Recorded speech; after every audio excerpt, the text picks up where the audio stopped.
नमस्कार विद्यार्थ्यांनो, माझे नाव माधुरी राजभर आहे। मी तुम्हाला हिंदी हा विषय शिकवणार आहे। आज विद्यालय तुमच्या स्वागत करत आहे। आज जो आपला समोर धडा आलेला आहे त्याचं नाव काय आहे? बुढी काकी। काय आहे तिचं नाव? बुढी काकी। आणि हा धडाचा हा पहिला सीझन आहे। तर चला बघूया या सीझन मध्ये आपण काय पाहणार किंवा काय करणार आहे। तर चला बघूया। बघा, हा एक पूरक पठण आहे। काय आहे? हा एक पूरक पठण आहे आणि यांचे लेखक कोण आहे? प्रेमचंद, जे खूपच प्रसिद्ध लेखक आहे हिंदीतून। तर यांचा लेखक कोण आहे? प्रेमचंद। तर पहिला आपण यांचा परिचय बघणार, तर अजून काही आपण बघणार आहे। तर यांचा परिचय बघूया। जन्म 1880 लहमी, कुठे यांचा जन्म आहे? लहमी, आणि ते उत्तर प्रदेश। मृत्यू 1936 वाराणसी, उत्तर प्रदेश। तर यांचा परिचय बघूया। अप्रतिम कहानीकार एवं उपन्यासकार प्रेमचंद का मूल नाम धनपत राय था। जे अप्रतिम कहानीकार किंवा उपन्यासकार प्रेमचंद यांचा मूल नाव काय होता? धनपत राय था। काय होता? धनपत राय। बाल्यकाल से ही आपने लेखन कार्य प्रारंभ कर दिया था। बाल्यकाल म्हणजे खूपच जेव्हा हे मुलं होते तेव्हापर्यंत ही आपल्या लेखनचे कार्य करण्याची सुरुवात केलेली आहे। आधुनिक हिंदी गद्य साहित्य में आप कहानी के पितामह कहे जाते हैं। आधुनिक हिंदी गद्य साहित्यातून यांना कहाणीचा पितामह म्हणजे वडील असंही बोलू जात आहे। आपकी कहानियां उपन्यासों में शोषित किसान, त्यांची कहानियां किंवा उपन्यास बद्दल शोषित किसान, मजदूर, स्त्रियां आदि की समस्या का विस्तृत चित्रण किया है। मजदूर, स्त्रिया, किसान हा सगळं जे स्त्रिया यांची जी स्थिती आहे, त्यांच्या ज्या समस्या आहे त्यातून विस्तृत चित्रण इथे केलेले आहे। यांच्या उपन्यास बद्दल आपण पाहणार आहे।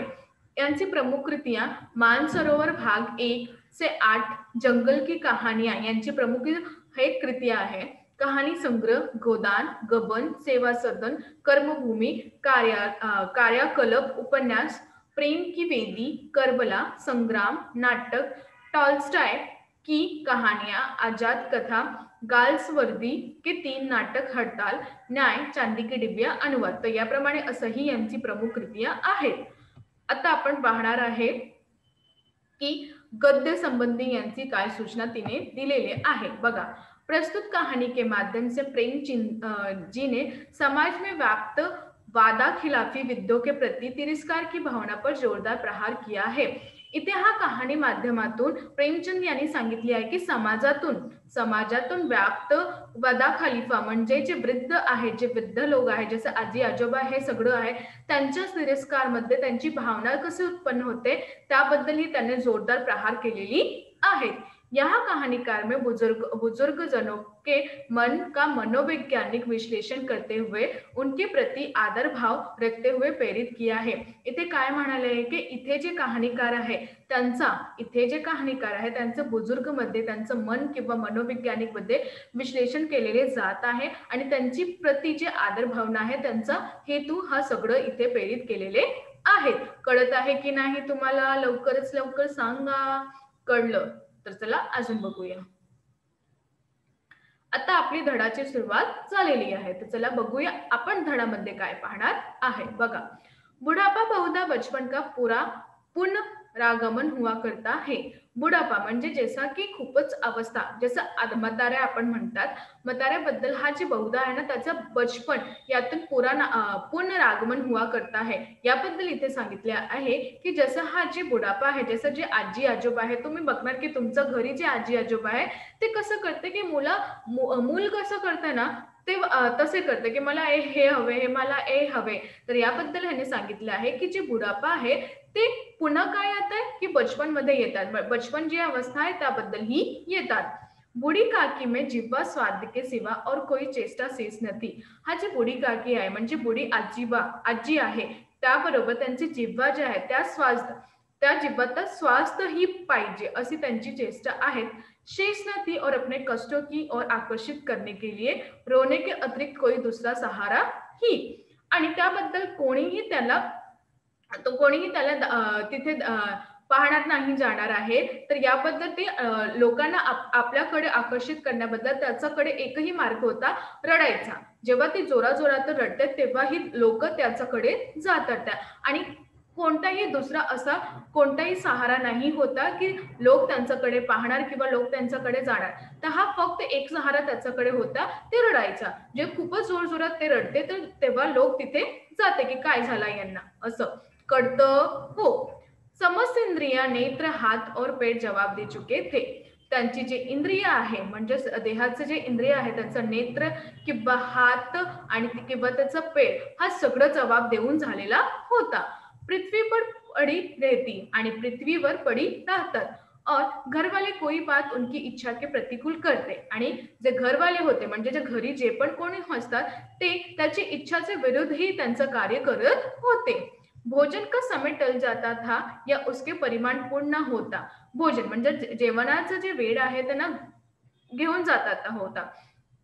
जेवणाचा जे वेळ आहे ते टाळून जात आहे, त्यांचं परिमाण पूर्ण नाही होऊन जात आहे, अथवा बाजार से कोई वस्तू आती और न मिलती तो ये रोने लगती. आणि याबद्दल त्यांनी काय सांगितले की बाजारातून कोणतीही वस्तू तिथे येते, खायची कोणतीही वस्तू येते आणि त्यांना नाही भेटते, तर ते काय करते, जोर जोरातून ओरडू लागते की मला नाही भेटली, तुम्ही एकटाच बसून खाल्लेला आहे, मला नाही भेटली. तर याप्रमाणे इथे सांगितले आहे की जसं मुलाचा होता ना अवस्था की मला हे नाही मिळलंय, मला हे नाही भेटलंय, तुम्ही ताईला ते दिले, तुम्ही भाऊला तो दिले, तसंही प्रमाणे हा जे परिस्थिती होऊन जात आहे जेव्हा आजी आजोबा होते किंवा जेव्हा म्हातारी होते. तर याप्रमाणे असं सांगितले आहे. तुम्हाला कळत आहे की नाही? लवकरच लवकर सांगा.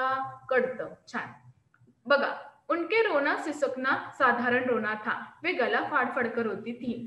त्यांचं रडाच्या जे शेली होती तर कसं होती, सिसकताना साधन करते आणि खूपच गला फाडून ते रडते. कारण की त्यांना असं वाटतं की मी जोरात रडणार आहे तर सगळं लोक इथे येणार आणि मला विचारणार की तुम्हाला काय हवे किंवा काय करणार. तर याबद्दल ती खूपच जोरजोरात रडते. कळतं की नाही? हो, तर चला अजून बघूया.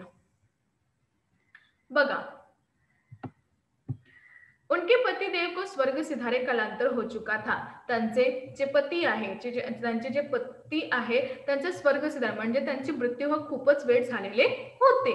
बेटे तरुण होकर चल बसे थे आणि जे बेटेचा मुलगा होता ते तरुण ते पण चलून होता म्हणजे त्यांची पण मृत्यू झालेली होती. अब एक भतीजे के सिवा और कोई नहीं था आणि आता फक्त त्यांच्याकडे एक भतीजे होते, त्यांच्याशिवाय कोणीही नाही होतं की जे त्यांचा देखभाल असंही करणार आहे. उसी भतीजे के नाम उन्होंने अपनी सारी संपत्ती लिख दी थी आणि त्याचे जे भतीजा आहे त्याचं नाव त्यांनी आपली सगळं संपत्ती लिहून दिली होती. लिखाते समय भतीजे ने खूप लंबे चौडे वादे किए थे. जेव्हा हा जी संपत्ती त्यांच्या नावावर ते टाकली होती त्याबद्दल त्यांनी खूपच असं सांगितले होते की मी तुमचा देखभाल करी, त्यांना जे हवे आहे मी त्यांना देऊ असं त्यांनी सांगितले होते. किंतु वे सब वादे केवल कुली डिपो के दलालों के लिए दिखाए हुए सब्जबाग थे आणि इथे सांगितले आहे की हा फक्त त्यासाठीही होते म्हणजे तिथे लिहिलेले होते, तिचे संपत्ती नाव लिहिले होते, त्याच वेळी त्यांनी सांगितले होते की हा सगळं कसं मी तुमचं करणार, परंतु हा सगळं का केवळ कुली डिपो के त्यांच्या दलाल बद्दलही जसं सब्जबाग होते ना तसंही होते. यद्यपि उस संपत्ति की वार्षिक आय 150 रुपये से कम न थी आणि इथे काय म्हणाले आहे की त्यांची जी संपत्ती होती त्यांची वार्षिक आय त्यांना कसं भेटते, 150 किंवा 200 रुपये असं कमीतून नाही भेटत आहे. परंतु तथापि बूढ़ी काकी के पेट भर भोजन की कठिनाई से मिलता था आणि इथे म्हणाले आहे की त्यांना असं इतकं पैसे भेटत होते, परंतु ज्या पैशाबद्दलही जे पैसे त्यांना देत आहे ते आजीला ते कोणताही असा मार्ग किंवा असं त्यांना या पैशाचं पेट भरून पण खाणे नाही देत आहे, पेट भरून पण जेवण नाही देत आहे आणि खूपच कठिनाईबद्दल त्यांना जेवण भेटत आहे. इसमें उनके भतीजे पंडित बुद्धिराम का अपराध था आणि याबद्दल त्यांचे जे भतीजे आहे पंडित बुद्धिराम यांचा अपराध होता अथवा उनकी अर्धधागिनी श्रीमती रूपा का अथवा त्यांची बायको श्रीमती रूपा यांचा पण होता. इसका निर्णय करना सहज नहीं, यांचा निर्णय करना सहज नाही आहे. बुद्धिराम स्वभाव के सज्जन थे. बुद्धिराम जे हे होते स्वभावचा खूपच सज्जन होता. किंतु उसी समय तक जबकि उसके कोश पर कोई आँच नाही, परंतु जेव्हापर्यंत जब तक ज्या वेळा त्यांच्या कोशावर कोणताही आँच नाही येऊन देणार. रूपा स्वभाव से त्रिवती आणि रूपा ज्यांची जी बायको होती ते स्वभावातून खूपच तीव्र होती, म्हणजे खूपच बोलते. सही पर ईश्वर से डरती थी, परंतु ते देवाचा खूपच डरत होते, म्हणजे भय होते त्यांचा. आता बुढी काकी को उसकी तीव्रता उतनी न खलती थी आणि बुढी काकी यांना त्यांची तीव्रता म्हणजे ते जोरात जोरात बडते ते खळत नाही होते, कारण की ते त्यांना भोजन देत होते. जितनी बुद्धिराम की भल मनसाहत, जितका की बुद्धिरामचा बोलणं त्यांना कळत होते त्याबरोबर रूपाचं इतकं नाही कळत होते. कळत आहे की नाही तुम्हाला? लवकरच लवकर सांगा. कळतं. छान. तर अजून बघूया. चला. बघा, नीटप्रमाणे ऐकून घ्या. बुद्धिराम को कभी कभी अपने अत्याचार का खेद होता था. बुद्धिराम यांना कधी कधी असं वाटत होतं की मी खूपच अत्याचार करत आहे आणि त्यांचा खेद पण होऊन जात होता.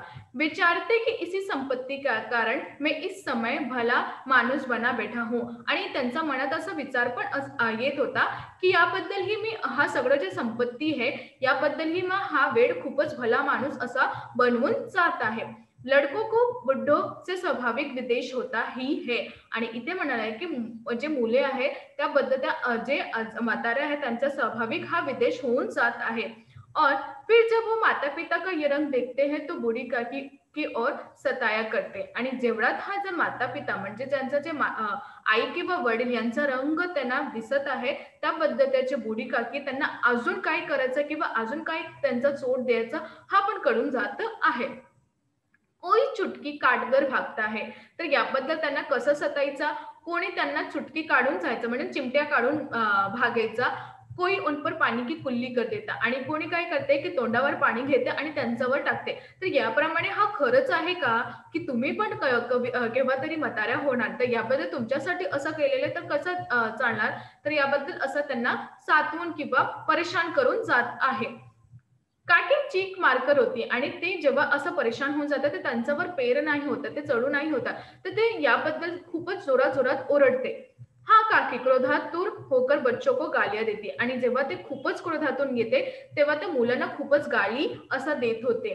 देने लगती और रूपा घटनास्थल पर आ पोहोचते. जेव्हा ते जोरजोरातून गाली देते किंवा ओरडते तेव्हा त्याबद्दल रूपा तिथे येते. जे घटनास्थळ आहे तिथे येते.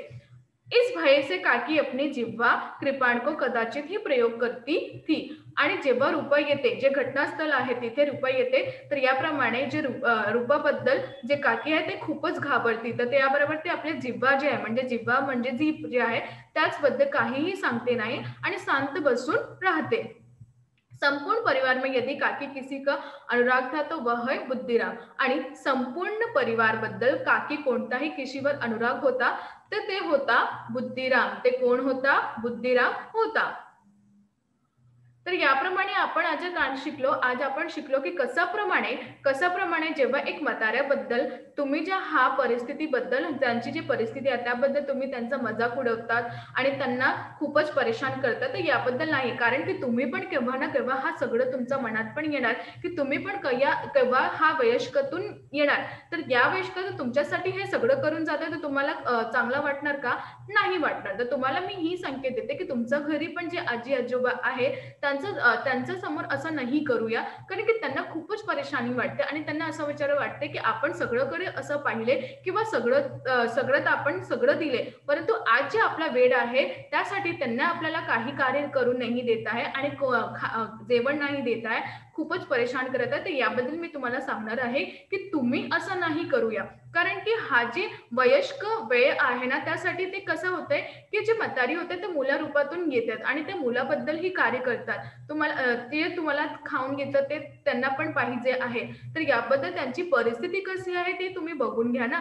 असं नाही की तुम्हाला त्यांचा पण परेशान करा. जसं इथे दिलेलं आहे की त्यांना चटकन खाऊन भागतात, त्यांच्यावर पाणी टाकतात. तर याप्रमाणे ते चिडणार आणि जेव्हा ते चिडणार तेव्हा ते तुम्हाला काहीही सांगणार.